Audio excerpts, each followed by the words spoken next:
गौरी गोपाल आश्रम में जो वृद्ध माताएं रहती हैं, इन माताओं में आज एक और मां सम्मिलित होने के लिए आई हैं। मां को छोड़ने के लिए मां का बेटा ही आया है।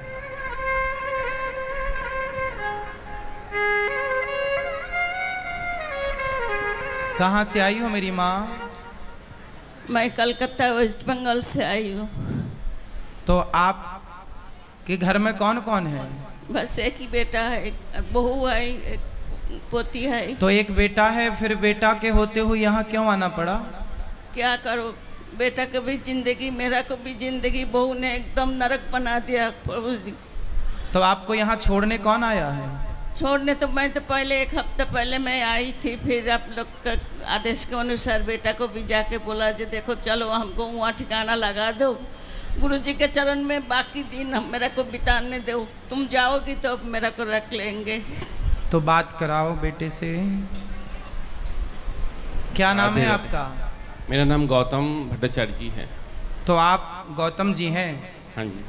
तो आप अपनी माँ को लेके वृद्धाश्रम क्यों लाए हैं? क्यों सेवा नहीं करते अपनी माँ की? मैं खुद एक हैंडीकैप बन गया हूँ। क्यों? मेरा पिछले 2 साल पहले हार्ट अटैक हुआ था, फिर उसमें 5 स्टेन बैठा है। अच्छा। मेरा पेट के अंदर 32 स्टिचेस है। ठीक है। मेरा स्पॉन्डिलाइटिस है, तो मैं आधा ही खुद बीमार हूँ, तो मैं अपने माँ का ख्याल नहीं रख पा रहा हूँ। मैं फिनेंशियली पत्नी कहाँ है आपकी? पत्नी मेरे साथ है, लेकिन पत्नी के साथ मेरा माँ का 36 का आंकड़ा हो गया है। तो माँ का और पत्नी का 36 आंकड़ा है, तो वृद्धाश्रम में अपनी पत्नी को लेकर आते कि तुम जाओ वृद्धाश्रम, हम तो माँ के साथ रहेंगे। हम जिस माँ ने आपको पाल पोस कर बड़ा किया, योग बनाया, तेल मालिश करी आपकी, आप उसे लेके वृद्धाश्रम आ गए।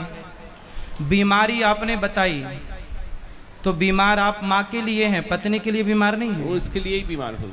तो फिर पत्नी को छोड़ने क्यों नहीं आए वृद्धाश्रम? उसको बोलते तू चल वृद्धाश्रम, हम तुझे छोड़ने चलते हैं। जब माँ की और पत्नी की नहीं बनती, तो आपके हिसाब से किसे छोड़ना चाहिए वृद्धाश्रम में? पत्नी को तो छोड़ना चाहिए था। फिर लेकिन अगर मतलब physically strong and financially strong रहता तो मैं ये स्टेप ले सकता था, लेकिन मेरे पीछे ही एक और आदमी चाहिए। तो मैं माँ को तो कैसे? पत्नी तो है, पत्नी है जो पति को भी संभाल। यदि ऐसी स्थिति है कि चलो पत्नी आप कमजोर हैं, आपको बीमारी है, तो पत्नी अपने पति को भी संभाल सकती है और अपनी सास को भी संभाल सकती है। क्या दिक्कत है? क्या ये दास अनिरुद्ध 278 माओं को उसकी सेवा नहीं कर रहा है? यदि हम 278 माओं की सेवा कर सकते हैं, तो आप और आपकी पत्नी मिलकर आपकी एक माँ की सेवा तो कर सकते हैं ना? आपकी बेटा बेटी है आपके? एक बेटी है। तो एक बेटी भी है आपकी? हाँ जी। और बेटा नहीं है। तो बेटी है, तो बेटी का तो ख्याल रख ही रहे हैं ना बीमारी में भी? वो तो रखे हैं। तो फिर माँ का ख्याल रखने में क्या दिक्कत थी? कितनी जगह चाहिए माँ को घर में? आज अभी बोल रही थी कि बचपन में मैं तुमको हॉस्टल छोड़ने जाता था, आज उल्टा हो गया। आज बुढ़ापा में तुम मेरे को वृद्धाश्रम छोड़ने आ रहे हो। तो क्यों ऐसे दिन आए? आप जैसे बेटे यदि हिम्मत हार जाएंगे, देखो माँ, ये वही माँ तो है ना जिसने आपकी उंगली पकड़कर आपको चलना सिखाया, सब क्या पढ़ाया लिखाया, क्या नहीं करती माँ? क्या क्या नहीं करती, क्या क्या बताएं? कोई नहीं, किसी से छिपा नहीं है माँ का योगदान बच्चे के लिए। लेकिन आपका जब विवाह हुआ, शादी हुई, बच्चे हुए, तो आप माँ को लेकर, अरे आप पत्नी को समझा नहीं सकते प्यार से कि क्या ज़रूरत है?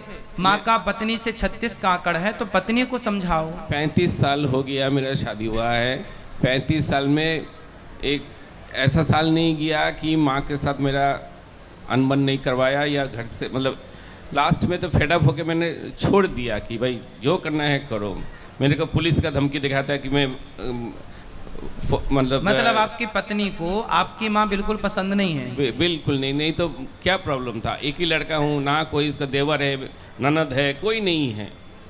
एक माँ ही मेरा है। अगर सास 2 बर्तन रहेगा तो आवाज़ होगा, और सास कुछ बोल दिया तो। अब चलो देखो, यदि सारी पत्नियां ऐसी बोलने लग जाएं कि जी अपनी माँ को वृद्धाश्रम छोड़ कर आओ, तब तो पूरे भारत की व्यवस्था ही बिगड़ जाएगी। बिल्कुल। सनातन संस्कृति की तो पूरी व्यवस्था ही बिल्कुल। बिगड़ जाएगी। ये तो बहुत ही मतलब मैं खुद इसको पाप मान रहा हूँ कि मैं अपने माँ को ऐसे जगह छोड़ के आ रहा हूँ ड्यू टू माई, मतलब मेरे वाइफ के वजह से मेरे को ऐसा करना पड़ा। तो आपकी वाइफ आई हैं?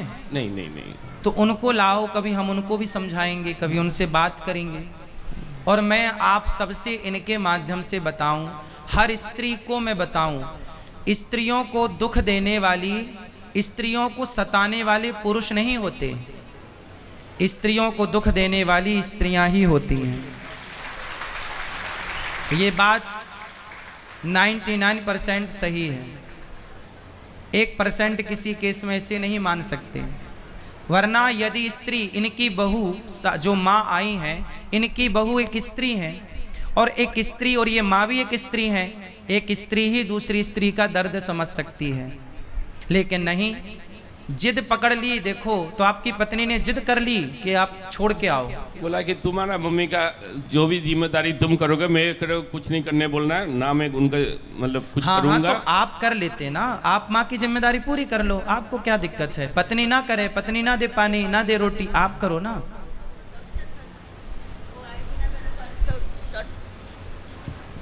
अगर वो आएगी मेरा को कुछ करेगी ना, तो उसको ऊपर टॉर्चर करेगी, खाना नहीं देगी। अच्छा, ये आपकी सेवा करेंगे तो पत्नी इनको टॉर्चर उसको करेगी? टॉर्चर करेगी और बोलता ज़्यादा करेगी तो तुमको पुलिस में, क्लब में जाके बताऊंगी जो तुम्हारा माँ मिलके मेरा को टॉर्चर कर रहे हो, और पुलिस के जाके कंप्लेन करेंगे, जेल में माँ बेटा को जेल में भर देंगे। देख लो जरा, आजकल कानून भी ऐसे हैं कि स्त्रियों की सुनवाई ही होती है। वो कुछ कहेंगे तो ये माँ बेटे जेल चले जाएंगे। बोलती रहती। इसलिए कानून अंधा है। अब आप ही बताइए कि इस माँ को न्याय कौन देगा? ये कानून देगा, ये बेटा देगा, या इनकी बहू देगी, या समाज देगा? कोई नहीं देता। गुरु जी आपको चरण में मेरा को स्थान। हम तो मैया आपकी सेवा करने को तैयार हैं, हमें कोई दिक्कत नहीं है।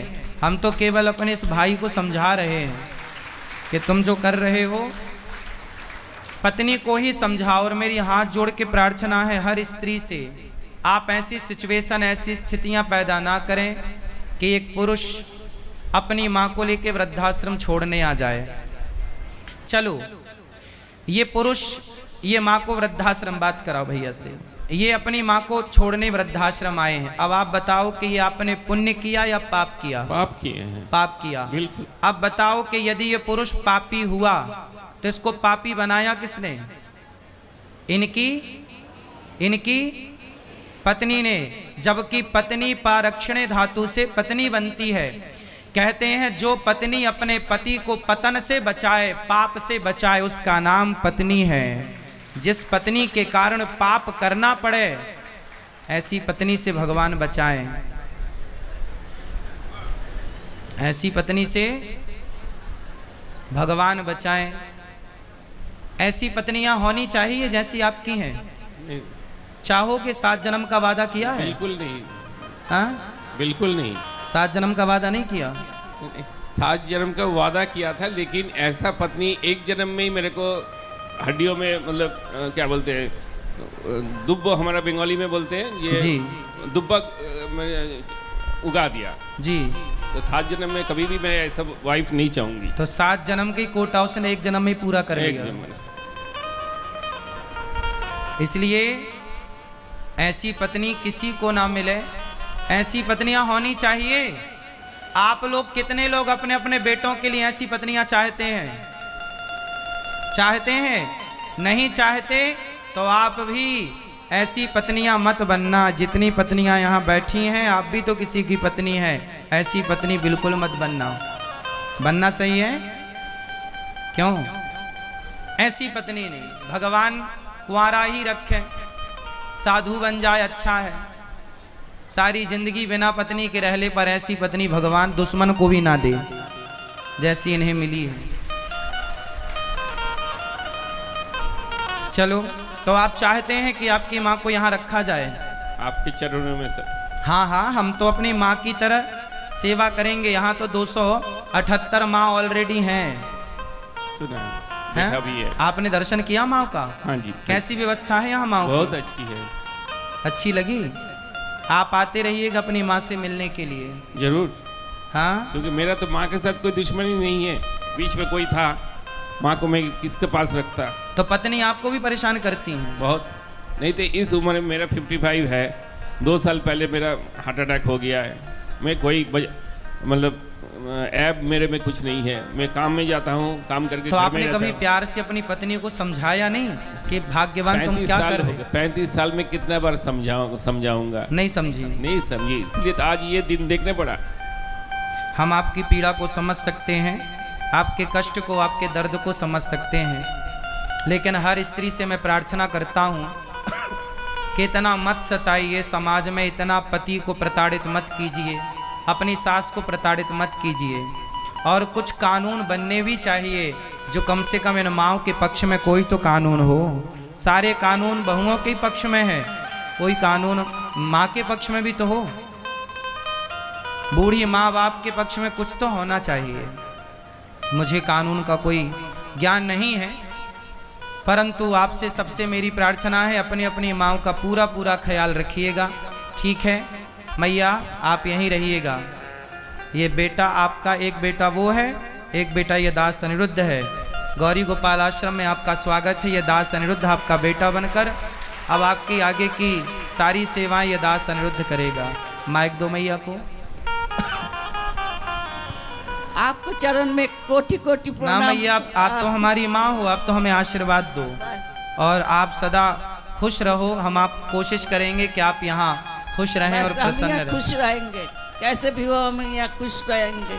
यही खुशी मिलेगा। मेरा संसार का मोह खत्म हो गया बहुत दिन से। बस अभी आप बाकी दिन आपके चरण में यह पड़े रहे, इसी में मेरा शांति है। बस आप खुश रहें। आप सबकी खुशी के लिए देखिए, ये गौरी गोपाल आश्रम 278 माताओं को गौरी गोपाल भगवान ने अपने हृदय से लगाया है। ये सारी ऐसी माताएं बेसहारा माएँ, जब अपने साथ नहीं देते तो आप लोग जो सहयोग करते हैं उसी साथ से इन माँओं की सेवा होती है। इसलिए आपसे प्रार्थना है कि गौरी गोपाल आश्रम में जो सेवाएं चल रही हैं वो सराहनीय है या नहीं, आप ही बताइए। इन माँओं की सेवा करना हमारा धर्म है या नहीं? अब ये माँ बेटे के यहाँ से आकर इस बेटे के पास आई तो अब इनकी सेवा करना हमारा धर्म है। आप सबसे प्रार्थना है, आप भी इन माँओं की सेवा के लिए इन हाथों को जरूर बढ़ाइएगा। आप भी गौरी गोपाल आश्रम में चल रही सेवाओं के लिए माँओं को आप भोजन की सेवा से जोड़िएगा। आप अपने आप को इन माँओं के भोजन की सेवा, ये आश्रम में अब जगह नहीं है माताओं को रहने के लिए, इसलिए एक बड़ा आश्रम बनाना पड़ रहा है जहाँ 1000 वृद्ध माताएं रहेंगी। मैं दिन रात केवल इस आश्रम के निर्माण की देखरेख करता रहता हूँ कि कहाँ तक काम पहुँचा, कैसे काम करना है। सुबह से शाम तक सपने में भी मुझे काम ही दिखता है कि किस तरह काम चल रहा, किस प्रकार माँओं की सेवा होगी। आप समझ सकते हैं ना, 1000 माँओं की व्यवस्था करना कितनी बड़ी जिम्मेदारी है। तो आप चाहते हैं कि आप भी इन माँओं का दुख दर्द कम कर सकें, आंसू पहुँच सकें, तो इस आश्रम के निर्माण में आप भी जरा सा सहयोग कीजिएगा। एक ईंट का ही, एक बोरी सीमेंट का ही, एक रूम का ही, एक कमरे की छत का ही, जिस लायक ईश्वर ने बनाया, कंधे से कंधा मिलाकर चलेंगे ना तो अच्छा रहेगा। आपका ये भाई, आपका ये बेटा समाज की सेवा के लिए यदि खड़ा है तो आप सबका भी प्यार और आशीर्वाद मुझे चाहिए। ठीक है, खुश रहिए मैया, आप रहिए, मैया को कराइए व्यवस्था।